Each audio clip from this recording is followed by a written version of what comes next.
Jai Hind friends, my name is Pushpendra Yadav. Today I will discuss one more topic from complex analysis, Cauchy integral formula, right? Cauchy integral formula का statement बताऊंगा, then one question discuss करूंगा इस पे based, right? So देखिए क्या होता है Cauchy integral formula. If f of z is analytic within and on a closed contour C, right? C कोई closed contour है, right? उसके अंदर क्या है, एफ जेड क्या है, एनालिटिक है, with in and on. With in का मतलब होता है जैसे ये कंटूर है मान लो, राइट. अब ये एंटी क्लॉकवाइज मान लो ले लिया है, सी से इसको डिनोट किया है, ये क्लोज्ड कंटूर है, right.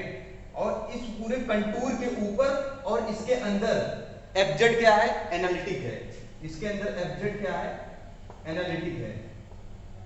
F Z is analytic है एफजेड, राइट. इसके अंदर एफजेड क्या है, analytic. And A is any point, A कोई पॉइंट हो, मान लो इस कंटूर के अंदर ए कोई पॉइंट है, right. A is any point, right, within C, इस कंटूर सी के अंदर ए कोई पॉइंट है, then, right, then F of A, इस पे जो है इस पॉइंट पे फंक्शन की वैल्यू, राइट, क्या होती है, equals to 1/2 pi iota integral over C F of Z D Z upon Z minus A, इसकी वैल्यू होगी.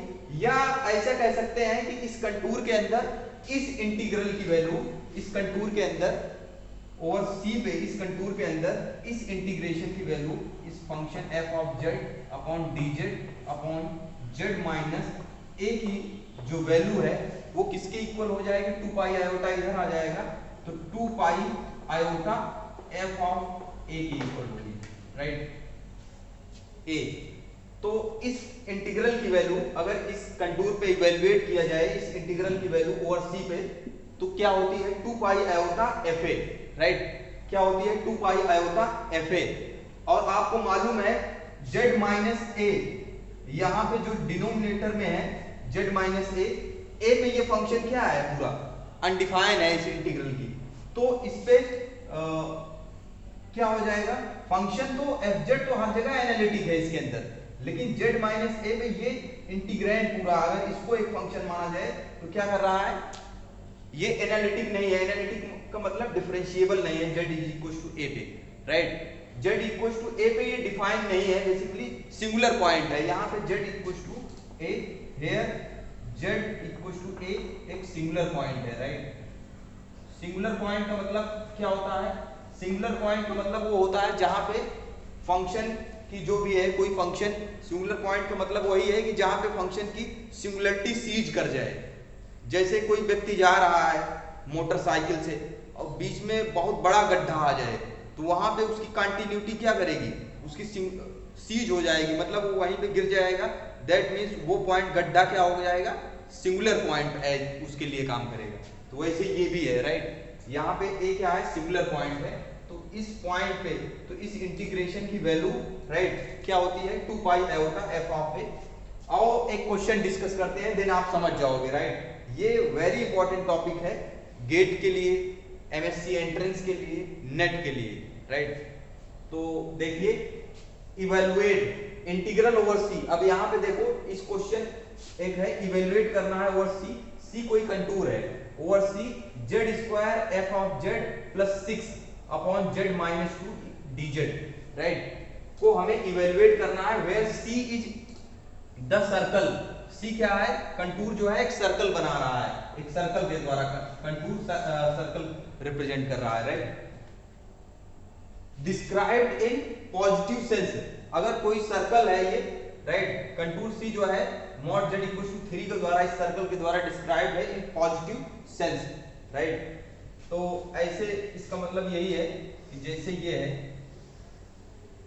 राइट, पॉजिटिव सेंस मतलब इस तरह से सी डिफाइन है यहाँ पे, राइट. और ये क्या है, मॉड जेड इक्वल टू 3, ये किसका equation, mod z equal to 3 का मतलब सर्कल का, राइट. इसको मॉड जेड, जब z is equal to x plus iota y रख दोगे तो ये x square plus y square equal to 9 आ जाएगा. मतलब ये सर्कल है जिसका रेडियस 3 है, इस सर्कल ये कंटूर है अपना, राइट। इस कंटूर पे क्या है, हमें इसकी वैल्यू निकालनी है, इस इंटीग्रेशन की वैल्यू हमें इस कंटूर पे निकालनी है। और आपको मालूम है z इक्वल टू 2। अब यहाँ पे बेसिकली 2, यहाँ पे 2 पे 2 सिंगुलर पॉइंट हो रहा है, अगर z इक्वल टू 2 रख दिया जाए तो ये अनडिफाइंड हो जाएगा। बट कंडीशन ये है कि जो पॉइंट है जहाँ पे जो सिंगुलर पॉइंट हो रहा है वो इस कंटूर के बाहर नहीं होना चाहिए, बाहर होगा तो उसकी वैल्यू 0 हो जाती है, राइट। सो देखिए अब नाउ यहाँ पे अगर इसको कंपेयर किया जाए, सॉल्यूशन इसका देखिए, राइट। इसको अगर कंपेयर किया जाए इस फार्मूले से, राइट, इस फार्मूले से, तो fz की वैल्यू क्या है बताओ, ऊपर जो होता है fz होता है, इस फार्मूले से कंपेयर करो तो fz की वैल्यू हेयर क्या हो जाएगी, f of z is equal to, ये f ऑफ z है, क्या हो जाएगा z square plus 5z plus 6 आ रही है, राइट। और अब आपको मालूम है ये कैसा पॉलिनोमियल है, which is a polynomial function, which is a polynomial function. अब ये पॉलिनोमियल फंक्शन है और पॉलिनोमियल फंक्शन हर जगह कंटिन्यूअस एंड डिफरेंशिएबल होता है। ऐसा फंक्शन जो हर जगह एवरीवेयर कंटिन्यूअस एंड डिफरेंशिएबल, उसको एनालिटिक फंक्शन कहते हैं, राइट। तो this implies polynomial function, so fz is everywhere analytic, right, analytic, ये हर जगह एनालिटिक हो जाएगा, राइट, एवरीवेयर एनालिटिक। एंड यहाँ पे a जो है a इक्वल टू 2 है, right, everywhere analytic within and on C, ऐसे लिखेंगे, कहाँ पे, सर्कल के ऊपर विद इन, इसको ऐसे लिखेंगे, everywhere analytic within and on C, मतलब इस सी के ऊपर और अंदर हर जगह कंटिन्यूअस है। एंड यहाँ पे a का काम कौन कर रहा है, z माइनस a का काम 2 कर रहा है, and a equal to 2, right, a equal to 2 जो पॉइंट है सिंगुलर पॉइंट, राइट, वो अंदर लाई कर रहा है, and a equal to 2 lies in contour C, contour C के अंदर लाई कर रहा है। तो therefore by Cauchy integral formula इसकी वैल्यू हो जाएगी, therefore, right, therefore by Cauchy, इस integration Cauchy integral formula, therefore by Cauchy integral formula क्या हो जाएगा बताओ, कॉची इंटीग्रल फार्मूला से इस इंटीग्रेशन की वैल्यू क्या हो जाएगी, राइट, इंटीग्रल ओवर सी, कंटूर ओवर सी पे, ये सी मतलब सर्कल, ये कंटूर, ठीक है, क्या हो जाएगा, z square plus 5z plus 6, right, upon z minus 2 की वैल्यू क्या हो जाएगी बाय यूजिंग दिस, इसकी वैल्यू क्या बताया था, ये होती है 2 पाई आयोटा f ऑफ a, और a पॉइंट यहाँ पे हो जिसपे ये फंक्शन पूरा क्या है, z इक्वल टू पे सिंगुलरिटी सीज हो जाए, राइट, एंड इस सर्कल के कंटूर के विद इन हो, तो इसके वैसे ये भी 2 विद इन है ऑन सी, इसकी वैल्यू क्या हो जाएगी 2 पाई आयोटा इनटू fa, जिसपे ये पूरी फंक्शन जो है इंटीग्रेंड क्या है, अनडिफाइंड हो रहा है, सीज कर रही है।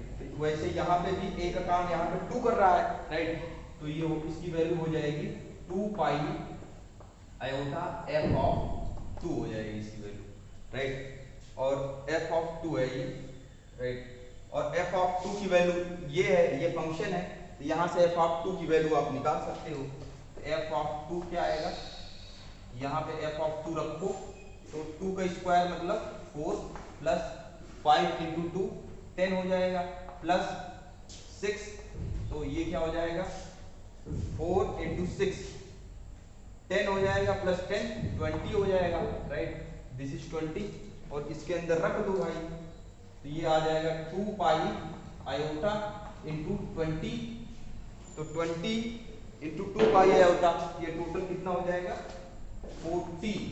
40 पाई आयोटा, दैट मीन्स ये 40 पाई आयोटा हो जाएगा, ठीक है। 40 पाई आयोटा इसका आंसर आ जाएगा। अब हमने कॉची इंटीग्रल फार्मूले की हेल्प से कितनी इजीली फाइंड कर लिया इंटीग्रल की वैल्यू। नाउ अगर इस तरह से और भी क्वेश्चन मैं कराऊंगा नेक्स्ट लेक्चर में, सो देखिए, आई होप आप समझ गए होंगे। जय हिंद फ्रेंड्स, नेक्स्ट लेक्चर में मिलते हैं।